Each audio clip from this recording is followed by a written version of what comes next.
اللہ تبارک و تعالی عز و جل نے اس آیت مبارکہ میں اس دھرتی پر، اس کائنات میں اور اس زمین پر جو قبلہ اول بنایا گیا، جو پہلا عبادت خانہ بنایا گیا، بیت للعبادت بنایا گیا اور جس کی بنیاد رکھی گئی اس کو بیت اللہ شریف کہتے ہیں۔ حدیث پاک میں ہے، حضور علیہ الصلاۃ والتسلیم نے حضرت ابو ذر غفاری رضی اللہ تعالی عنہ فرماتے ہیں، نبی مکرم صلی اللہ تعالی علیہ وسلم سے جب پوچھا گیا، یا رسول اللہ صلی اللہ علیہ وسلم، ای مسجد وضع فی الارض اولا، زمین پر سب سے پہلے قبلہ، سب سے پہلے کعبہ، سب سے پہلے عبادت خانہ، سب سے پہلے بیت للعبادت جو بنایا گیا، جو مسجد بنائی گئی، وہ کون سی مسجد ہے اور کون سا قبلہ ہے؟ حضور علیہ الصلاۃ والتسلیم نے فرمایا، المسجد الحرام، جس کو آپ مسجد حرام کہتے ہیں، جس کو آپ بیت اللہ شریف کہتے ہیں، جسے آپ خانہ خدا کہتے ہیں، سب سے پہلے اللہ تبارک و تعالی نے اس دھرتی پر عبادت کے لیے، خدا کو سجدہ کرنے کے لیے اور اس کے سامنے پیشانی جھکانے کے لیے جو قبلہ بنایا گیا تھا، جو کعبہ بنایا گیا تھا، وہ بیت اللہ شریف تھا اور مسجد حرام تھا۔ صحابی فرماتے ہیں، قلت ثم ایو، یا رسول اللہ صلی اللہ علیہ وسلم، پھر جو ہے اس کے بعد کون سا گھر بنایا گیا، کون سا قبلہ بنایا گیا، کون سا عبادت خانہ بنایا گیا؟ حضور علیہ الصلاۃ والتسلیم نے فرمایا، المسجد الاقصی، فرمایا فلسطین میں موجود جو قبلہ اول ہے، فلسطین میں موجود جو مسجد اقصی ہے، فلسطین میں موجود، اللہ تبارک و تعالی فرماتا ہے، سبحان الذی اسری بعبدہ لیلا من المسجد الحرام الی المسجد الاقصی الذی بارکنا حولہ۔ مسجد اقصی وہ مقدس سرزمین ہے جس کے ارد گرد اللہ نے برکتیں رکھی ہوئی ہیں، وہ مقدس سرزمین ہے جس کے ارد گرد اللہ تبارک و تعالیٰ کے مقدس پیغمبروں کے مزارات ہیں، وہ سرزمین ہے جس کو اللہ نے ارض مقدس قرآن پاک میں کہا، وہ سرزمین ہے جس کو یا تو سب سے پہلے ابراہیم علیہ الصلاۃ والتسلیم نے اس کو بنایا، یا پھر حضرت سلیمان علیہ الصلاۃ والتسلیم نے اس کی جو ہے وہ تعمیر کی، اور حضور علیہ الصلاۃ والتسلیم صحابہ سمیت جو ہے 16 مہینے یا کم و بیش اس سے زیادہ یا کم حضور علیہ الصلاۃ والتسلیم اس طرف جو ہے وہ منہ کر کے نماز پڑھتے رہے۔ یہ مسلمانوں کا اس حوالے سے قبلہ اول ہے۔ حضور علیہ الصلاۃ والتسلیم شب معراج وہاں جا کر کے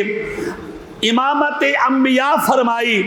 اور آپ نے نبیوں کی امامت کرائی، اس حوالے سے یہ قبلہ اول ہے۔ سارے نبیوں کی مولود گاہ جو ہے، پیدائش جو ہے وہاں پر پائی جاتی ہے، اور ان کے مزارات اور ان کے مدافن جو ہے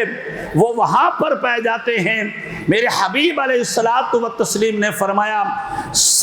زمین پر جو ہے، اس دھرتی پر جو دوسرا قبلہ بنایا گیا، دوسرا کعبہ بنایا گیا، عبادت خانہ بنایا گیا، بیت للعبادت بنایا گیا، اسے مسجد اقصی کہتے ہیں، مسجد اقصی کہتے ہیں۔ یہ وہ سرزمین ہے جو پیغمبروں کی سرزمین ہے، یہ وہ سرزمین ہے جس کے چپے چپے پر پیغمبروں کے مزارات ہیں۔ یہ فلسطین وہ سرزمین ہے جس پر سب سے پہلے نزول وحی کا سلسلہ ہوتا رہا۔ تورات انہی جگہوں پر اتری، انجیل اسی سرزمین پر اتری،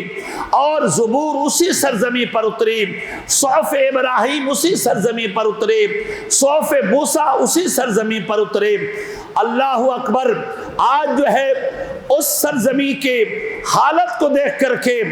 کلیجہ منہ کو آتا ہے، اس سرزمین کی کنڈیشن کو دیکھ کر کے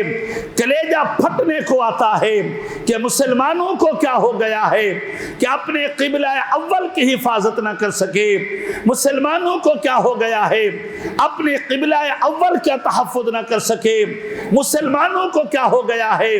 اپنے نبیوں کی عبادت گاہوں کی حفاظت نہ کر سکے۔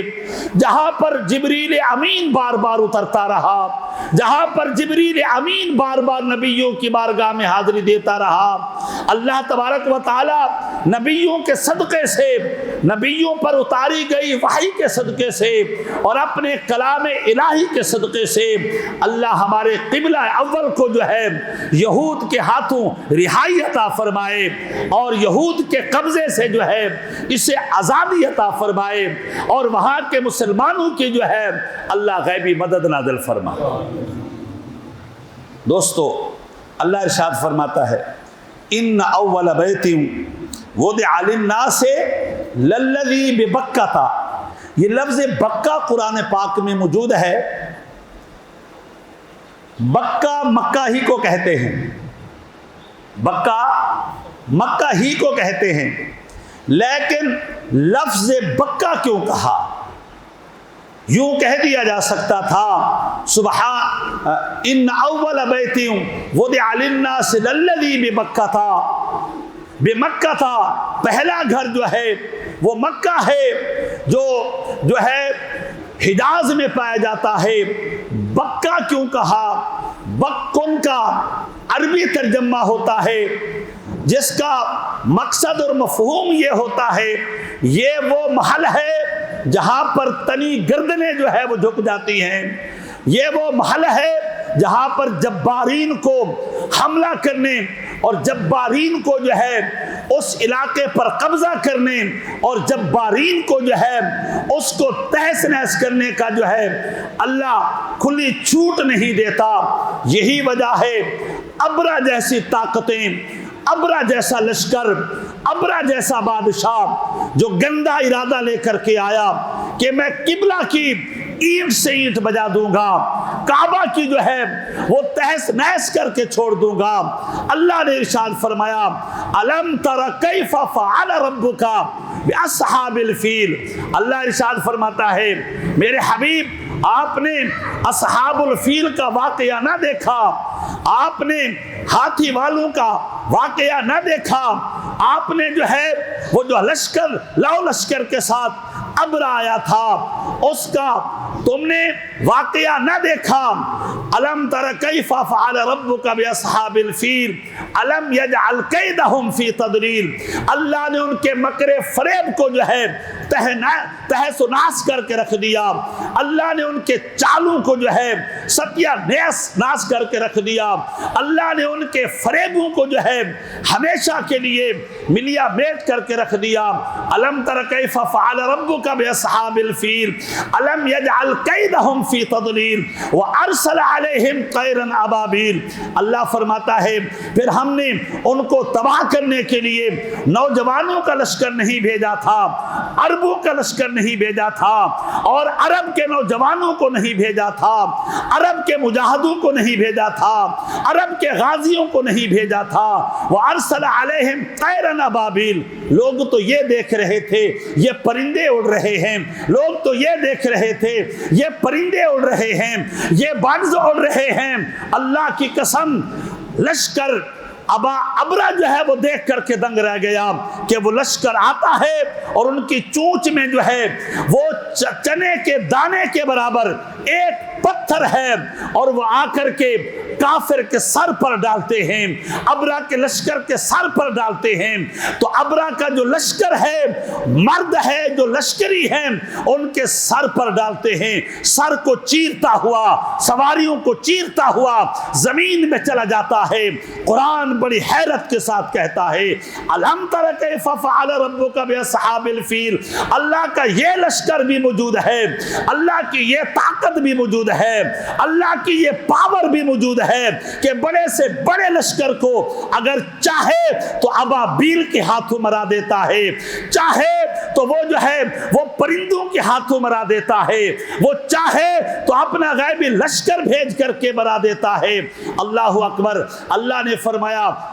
ان اول بیت وضع للناس للذی ببکہ تھا، ہم نے پہلا گھر بکہ بنایا تھا، بکہ اس گھر کو کہتے ہیں، وہاں دشمن لو لشکر کے ساتھ آئے اللہ اسے تباہ و برباد کر کے بھیج دیتا، اس لیے فرمایا ان اول بیت وضع للناس للذی ببکہ تھا۔ اللہ اکبر۔ اللہ تبارک و تعالی عز و جل کے حبیب صلی اللہ علیہ وسلم سے جب پوچھا گیا یا رسول اللہ پہلے مسجد حرام، پھر مسجد اقصیٰ، ثم ایون، پھر کون سی مسجد بنی تھی، پھر کون سی مسجد؟ یہ بات یاد رکھیے گا،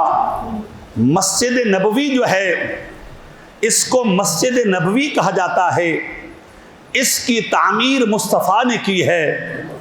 اس کے لیے تیاری مصطفیٰ نے کی ہے، اس کا گارا مصطفیٰ نے اٹھایا ہے، اس کی مٹی مصطفیٰ نے اٹھائی ہے، اور اس کی صفائی ستھرائی میں مصطفیٰ نے اپنا کوششیں صرف کی ہیں، اور مصطفیٰ کے یاروں نے اپنی کوششیں صرف کی ہیں۔ لیکن عبادت خانہ جس کو اللہ کا گھر کہا جائے اور جس کو ڈائریکٹ بیت اللہ کہا جائے، یہ مسجد نبوی کہلاتی ہے، یعنی وہ مسجد جس کو مصطفیٰ نے تیار کیا ہے، وہ مسجد جس کو مصطفیٰ کے صحابہ نے تیار کیا ہے، وہ مسجد جس کو نبی کے یاروں نے تیار کیا ہے۔ فرمایا اللہ کے حبیب صلی اللہ علیہ وسلم سے جب پوچھا گیا یا رسول اللہ ثم ایون، تیسرے نمبر پر کون سی مسجد ہے؟ میرے حبیب صلی اللہ علیہ وسلم نے فرمایا صحابی سن، ثم بین اینما ادرکتک الصلاۃ بعد فصلی فإن الفصل فیہ، حضور علیہ الصلاۃ والتسلیم نے فرمایا اس کے بعد ساری مسجد، ساری زمین مسجد ہے، ساری زمین عبادت گاہ ہے، ساری زمین سجدہ گاہ ہے، جہاں ٹائم مل جائے،